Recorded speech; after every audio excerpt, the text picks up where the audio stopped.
Last episode के and पे हमने देखा था कि शाओलिन मास्टर जॉन जो होते हैं वो अपनी वाजरा बॉडी को एक्टिवेट करके दोनों फायर आर्म के एक्सपर्ट्स के सामने खड़े होते हैं। तो वो दोनों वहां पर सोच रहे होते हैं कि इसको 30 सेकंड में तोड़ना नामुमकिन है, लेकिन अगर यहाँ पर स्पेशल डिमोनिक कार्ड को यूज किया जाए तो फिर इसको तोड़ा जा सकता है। राइट एनवे लेफ्ट एनवे से कहता है कि जरा गौर से देखो यहाँ पर क्या हो रहा है। इसकी वाजरा बॉडी की वजह से हम लोग पीछे हटे तो इसके साथ ही जो है जो बहुत ज्यादा कमजोर थे, पहले यहाँ पर डर के मारे कांप रहे थे, अब उन्होंने भी अपने वेपन उठा लिया और उनके अंदर भी हिम्मत आ रही है। हमें जल्दी से जल्दी इनकी हिम्मत को तोड़ना होगा, क्योंकि अगर उस यंग मास्टर ने वहां पर डिटॉक्सिफिकेशन को कंप्लीट कर लिया तो दोनों फायर आर्म के एक्सपर्ट्स फिर से उठकर खड़े हो जाएंगे और उनको हराना भी काफी ज्यादा मुश्किल हो जाएगा। तो लगता है कि हमें यहाँ पर से करना पड़ेगा। तो वो से कहता है क्या तुम यहाँ पर मुझे टाइम दे सकते हो ताकि मैं यहाँ पर डिमोनिक एनर्जी को गैदर कर सकूं और अपनी डिमोनिक एनर्जी की टेक्निक को रिलीज कर सकूं। तो राइट एनवी से लेफ्ट एनवी से कहती है हाँ क्यों नहीं, मैं यहाँ पर तुम्हारी प्लानिंग में तुम्हारा साथ दूंगी, ठीक है तुम उस टेक्निक को यूज करो जबकि मैं इसको ब्लॉक करती हूँ। तो मास्टर जॉन आगे बढ़ते और कहता है कि मुझे लगता है कि तुम लोग यहाँ पर किसी स्पेशल टेक्निक की बात कर लो, लेकिन मैं तुम्हें स्पेशल टेक्निक को यूज ही नहीं करने दूंगा। जैसे वो आगे की तरफ बढ़ते हैं, इसी के साथ ही वो लेडी जो होती है अपनी स्पेशल टेक्निक जिसका नाम हेल डीमन फायर हैंड होता है उसको यूज करते हुए मास्टर के ऊपर अटैक करती है।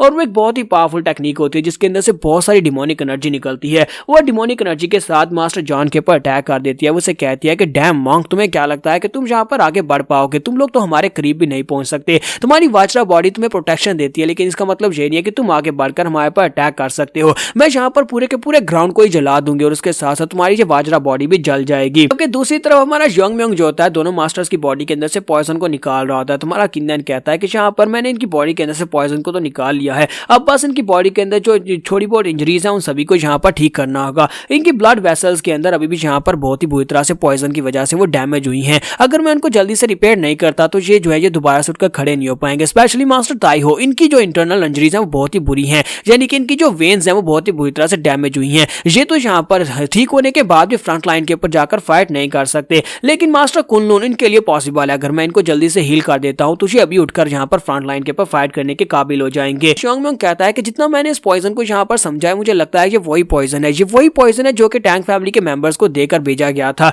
मैंने मास्टर सो को ये पॉइजन दिया था, एल्डर सो को ये पॉइजन दिया था और साथ उनके साथ मैंने एक एग्रीमेंट किया था। और जिस तरह के वो इंसान थे मुझे लगता है कि उन्होंने मुझे धोखा नहीं दिया। अगर यहाँ पर एल्डर सो ने ये पॉइजन किसी को खुद नहीं दिया तो इसका मतलब यह है कि वो एल्डर यानी कि मून चांद और उसके फादर और उसके ग्रैंडफादर जो थे उन सभी लोगों ने ये सब कुछ किया है। वो सभी लोग मिलकर जानबूझकर ये पॉइजन डीमन कल्ट को दे आए हैं या फिर वो डीमन कल्ट का हिस्सा बन गए हैं। लेकिन यहाँ पर उस पॉइजन डीमन के बारे में क्या, वो पॉइजन डीमन कौन है और कहां से आया है उसके बारे में अभी तक मुझे नहीं पता। जिस तरह से मुझे यहाँ पर बताया गया है कि जब उसका बाजू कटा था उस पॉइजन डीमन का, उसके जो ब्लड ग्राउंड के ऊपर गिरा था वो भी पॉइजनस था। इसका मतलब यह है कि वो वाकई में एक पॉइजन डीमन है। उसने किसी डिमोनिक कल्टीवेशन टेक्निक को इस हद तक मास्टर कर लिया है कि उसने हमारी फैमिली के पॉइजन को अपना ब्लड बना लिया है। यंग म्योंग कहता है कि मुझे इसके बारे में काफी बुरी फीलिंग आ रही है, मुझे जल्दी से जल्दी इसको खत्म करना होगा, मुझे जल्दी से जल्दी इनको हील करना होगा। और इसी के साथ ही हमारे यंग म्योंग को वहां पर एक बहुत ही डेडली फीलिंग आती है, जैसे कि वहां पर किसी ने स्पेशल टेक्निक को रिलीज किया हो। यंग म्योंग जल्दी से साइड के ऊपर देखता है कि वहां पर क्या हो रहा है। तो मास्टर जॉन के सामने वहां पर एक बहुत ही पावरफुल एनर्जी की शील्ड होती है। तो वो कहते हैं कि यहाँ पर इतनी फ्रोशियस एनर्जी कहां से निकल रही है,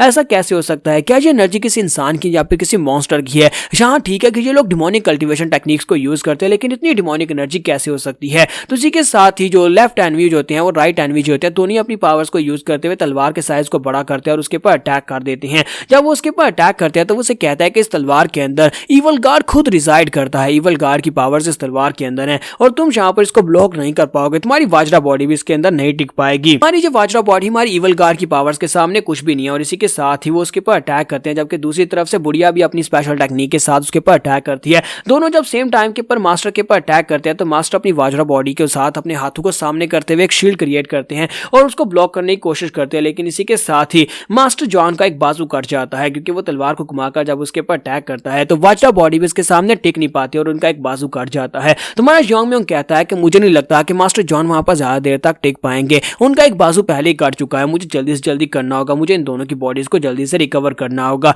ये लाइफ एंड डेथ की सिचुएशन है, अगर मैं यहाँ पर इन दोनों को यहीं पर हील करना छोड़ देता हूँ तो ये दोनों यहीं पर मर जाएंगे, लेकिन अगर मैं यहाँ पर इन दोनों को नहीं छोड़ता तो मास्टर जॉन वहां पर उनकी एनर्जी से मारे जाएंगे। फिलहाल के लिए मैं यहाँ पर सिर्फ और सिर्फ उनके ऊपर भरोसा कर सकता हूँ कि वो मुझे 30 सेकंड के लिए यहाँ पर टाइम दे सकते हैं और 30 सेकंड के लिए यहाँ पर उन दोनों को रोक सकते हैं, उनकी जो डेडली एनर्जी है उसको रोक सकते हैं। इसके साथ ही शाओलिन मास्टर जो होते हैं हमारे यंग म्योंग से कहते हैं कि लाइंस लीडर मैं चाहता हूँ कि आप उन दोनों को हील करना कंटिन्यू रखें, मेरी तरफ ध्यान मत दें। मैं यहाँ पर खुद आया था, मैंने सिर्फ और सिर्फ एक बाजू गवाया है, अभी तक मैं जिंदा हूँ, जब तक मेरी जान नहीं चली जाती तब तक मैं यहाँ पर आपको टाइम प्रोवाइड करूंगा ताकि आप उन दोनों को हील कर सकें। इसीलिए तो मैं यहाँ पर आपके साथ आया था। और इसी के साथ ही वो दोनों मास्टर्स उसे कहते हैं कि तुम्हें क्या लगता है कि तुम यहाँ पर एक बाजू कटने के बाद हमारा मुकाबला कर पाओगे? अगर एक बाजू कटा है तो तुम्हारी बाकी की बॉडी भी कट सकती है। हम लोग तब तक यहाँ पर तुम्हारे पर अटैक करेंगे जब तक तुम्हारी बॉडी के छोटे छोटे टुकड़े ना कर दें। और इसी के साथ जिंगू स्नेक भी बाहर निकलता है और वहां पर उस एनर्जी को महसूस करने के बाद कहता है कि मुझे कुछ अजीब लग रहा है, आखिर उस तलवार के अंदर से इतनी ज्यादा डेडली एनर्जी कैसे निकल सकती है? पहले तो मैं यहाँ पर ये सोच रहा था कि यहाँ पर से ब्लैक एनर्जी है जो ये डीमन कल्ट की है, लेकिन असल में मुझे लगता है कि उस तलवार के अंदर कुछ ऐसा है